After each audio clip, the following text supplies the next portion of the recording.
Hi friends, நாம் இப்போ பாய் வீட்டு சீரக சம்பா சிக்கன் பிரியாணி செய்ய போகிறோம். அதுக்கு ஒரு படி அளவு சீரக சம்பா அரிசி எடுத்திருக்கேன். அதுக்கு 1 கிலோ சிக்கன் போட்டால் சூப்பர் டேஸ்ட்டாக இருக்கும். நான் இன்றைக்கி 3/4 கிலோ தான் போடுறேன். 1/4 படி அளவு உரிச்ச வெங்காயமும் 1/4 கிலோ பூண்டும் எடுத்துக்குங்க. இஞ்சி 200 கிராம் போதும். இந்தளவு தோல் உரிக்கிறதுக்கு முன்னாடி எடுத்துக்குங்க. ஒரு பெரிய வெங்காயம் பொடியாக நறுக்கி வச்சுருக்கிறேன். 3 பெரிய தக்காளி, கொஞ்சம் கொத்தமல்லி தழை, புதினா தழை எடுத்து வச்சுருக்கிறேன். ஒரு எலுமிச்சம்பழத்தோட ஜூஸ் பிழிஞ்சு எடுத்து வச்சுக்குங்க. சக்தி மிளகாய் தூள்னா 2 ஸ்பூன் போதும். வீட்டில் அரைச்சது தான் நான் யூஸ் பண்ணியிருக்கேன். 3 ஸ்பூன் போட்டிருக்கேன்.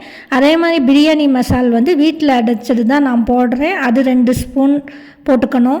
எடுத்து வச்சுருந்த வெங்காயம், பூண்டு, இஞ்சி எல்லாத்தையும் போட்டு ஒன்றா அரைச்சிட்டு இந்த மிளகாத்தூளையும் பிரியாணி மசாலையும் போட்டு ரெடியாக எடுத்து வச்சுக்கணும். ஸ்டவ்வில் குக்கரை வச்சு குக்கர் காஞ்சோன்னே 100 ml நெய்யும் 150 ml கடலெண்ணெயும் ஊற்றி நல்லா காஞ்சோன்னா அதில் ஒரு பட்டை, 2 ஏலக்காய், 2 கிராம்பு போட்டு நல்லா வணக்கணும். அது கூடவே அந்த ஒரு வெங்காயம் அரிஞ்சு வச்சுருக்க வெங்காயத்தையும் போட்டு நல்லா வணக்கி விட்டுறணும்.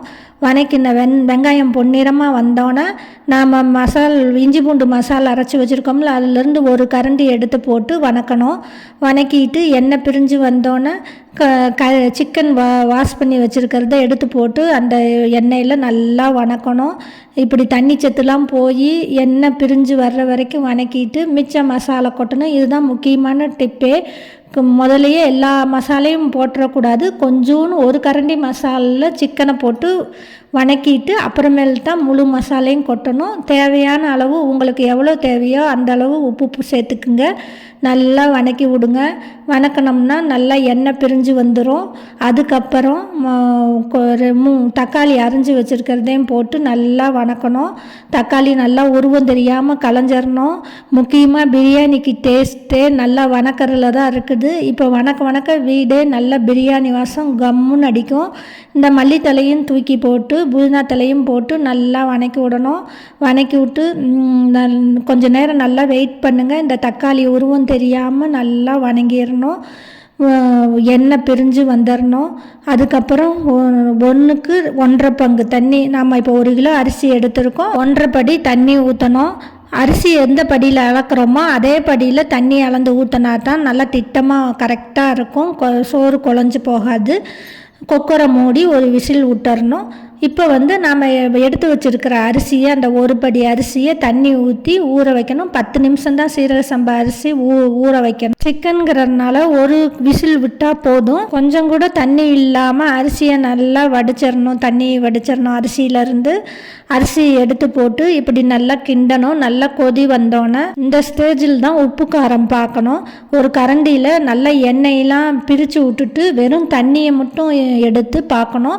எண்ணெயோடு பார்த்தீங்கன்னா காரம் அதிகமாக இருக்கும், உப்பு அதிகமாக இருக்கும். தண்ணியை தான் குடித்து பார்க்கணும். நமக்கு தேவையான அளவு உப்பு காரம் இருக்குதுன்னு சொன்னோன்னே நாம் இப்படி கொதி வந்தோன்னே குக்கரை மூடிடணும். விசில் போட்டு இந்த மாதிரி மூடணும். ஃபுல்லாக லாக் பண்ணாமல் மூடிடணும். மூடிட்டு சிம்மில் வைக்கணும். சின்ன அடுப்பில் வச்சு சிம்மில் வச்சு ஒரு 1/4 மணி நேரம் கழித்து இப்படி பெரட்டி போடணும். இப்படி சாப்பாடு இருக்கும். அதை இந்த மாடலில் பெரட்டி போட்டுட்டு மறுபடியும் குக்கரை மூடி லாக் பண்ணிடுங்க. சிம்மில் வைங்க. 10 நிமிஷம் வச்சுட்டு, இதுதான் டம் போடுற முறை. 10 நிமிஷம் வச்சுட்டு மறுபடியும் நம்ம திறந்து பார்த்தோம்னா பிரியாணி ரெடி. சூப்பர் பிரியாணியாக இருக்கும். நல்ல வாசமாக இருக்கும். இப்படி பெரட்டி போட்டு மூடி வச்சுருங்க. ஒரு 2 ஸ்பூன் நெய்யை மேலாக போட்டு பெரட்டி போடுங்க. திருப்பி சாப்பிட போகும்போது எடுத்தோம்னா சூப்பர் சுவையான பிரியாணி. வீடியோவில் பிரியாணி மசாலா எப்படி அரைக்கிறதுன்னு பாருங்கள்.